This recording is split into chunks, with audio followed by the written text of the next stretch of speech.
बातमी नालासोपाऱ्यातनं येते। दोन शाळकरी मुलांना टेम्पोने उडवल्याची घटना इकडे घडली आणि टेम्पो अपघातात दोन्ही मुलांचा जागीच मृत्यू झालाय। प्रभाकर कुडाळकर आपल्या सोबत आहेत, आपले प्रतिनिधी। प्रभाकर, किती वाजताची घटना आहे, काय ताजी माहिती? असले ही सकाळी 10च्या सुमाराची घटना आहे।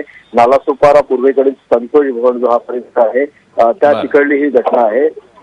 जी शाळकरी मुलं होती ही शाळेत जाताना रस्ता हा क्रॉस करत होती आणि पूर्णपणे भीडभाडचा हा इलाका होता। त्या इलाक्यामध्येच ही घटना घडलेली आहे। एक टेम्पो होता, तो भरधाव वेगाने त्याचा हलगर्जीपणामुळे त्या ड्रायव्हरचा पूर्णपणे तोल गेला आणि दोन शाळकरी मुलांना जे रस्ता क्रॉस करताना ते उडवलेलं आहे। आदित्य प्रजापती असं या 6 वर्षाच्या एका मुलाचं नाव आहे, तर अरमान जुबेर शेख असं 8 वर्षाच्या मुलाचं नाव आहे।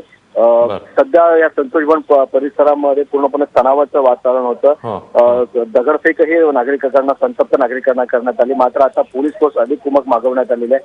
संपूर्ण परिसरात शांतता आहे। सध्या ड्रायव्हरला ताब्यात घेण्यात आलेलं आहे। अश्विन, प्रभाकर, धन्यवाद या माहितीबद्दल।